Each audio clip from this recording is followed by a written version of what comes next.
To the girl who misgendered me on the train. Fuck you! Like, for real.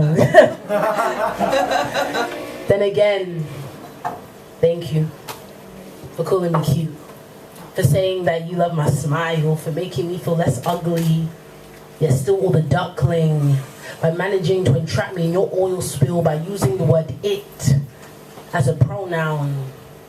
See, but now you have me wondering, what made you and your homegirl feel so comfortable to approach me, to sit opposite and beside me, to form a conversation of, it looks like a boy, but it could be a girl, but look at its shoulders, it must be a boy, excuse me.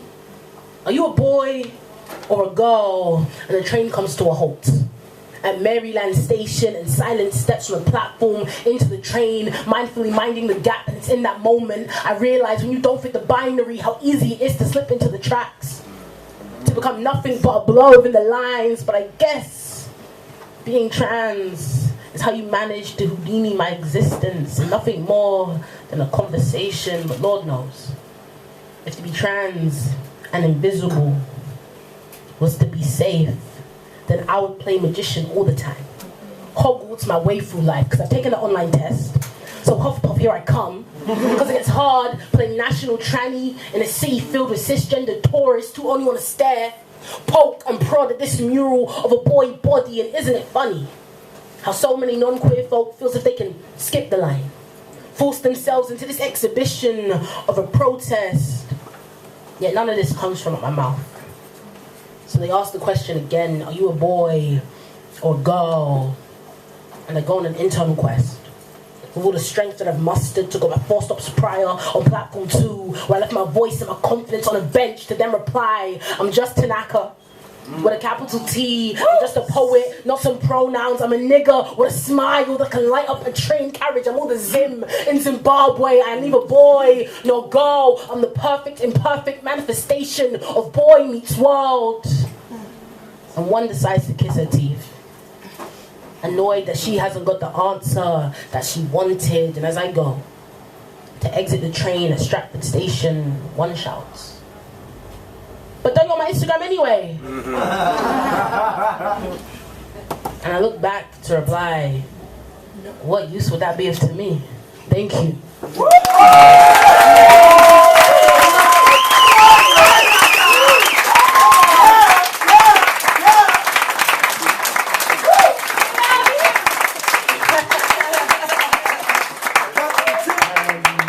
So yeah, my name's Tanake Fuego. I use he, him pronouns.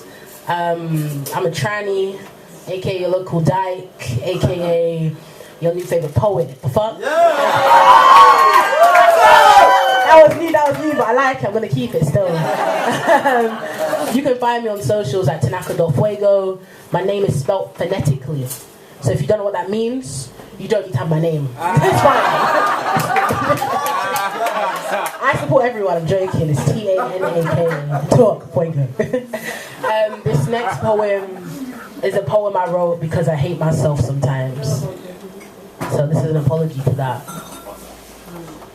If my body could speak, I think it would sound like my mother.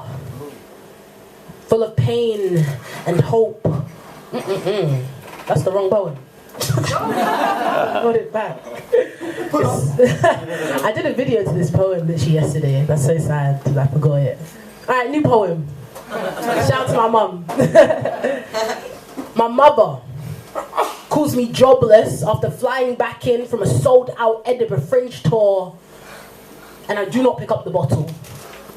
I do not celebrate or try to kill myself. Same thing these days. Instead, I lock myself in my house for a week, rarely leave my bedroom, and nestle my head in my pillow till 1 p.m. in the afternoon for the first time since I was 16, this body. A fragile guitar with 3 chords left standing plays itself a tuneless melody, and yet angels still come to my windowsill to dance, as if it is a song worthy of being Grammy nominated, and I ponder on which artist would be great over the instrumental. Possibly Alicia Keys on the hook, maybe Auntie Mary J on the last verse, and a smile for the first time in months, and it doesn't feel forced. Thank you.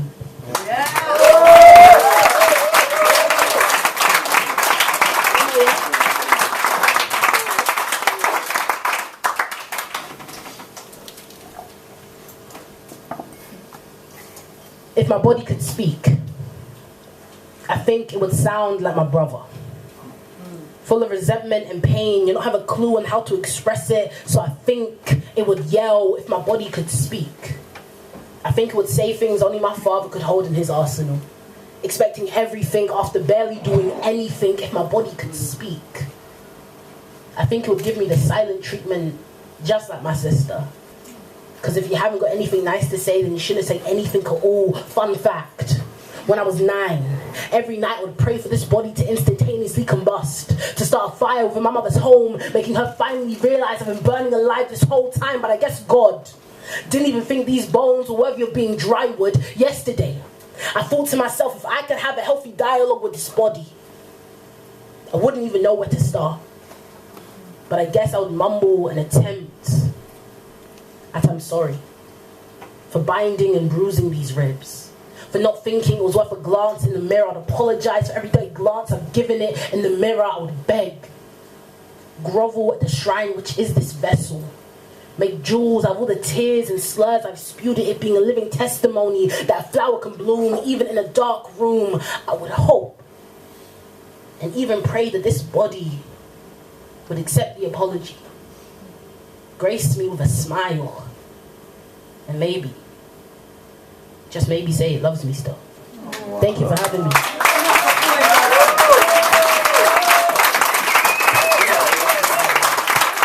We love you, Tanake Fuego. Tanake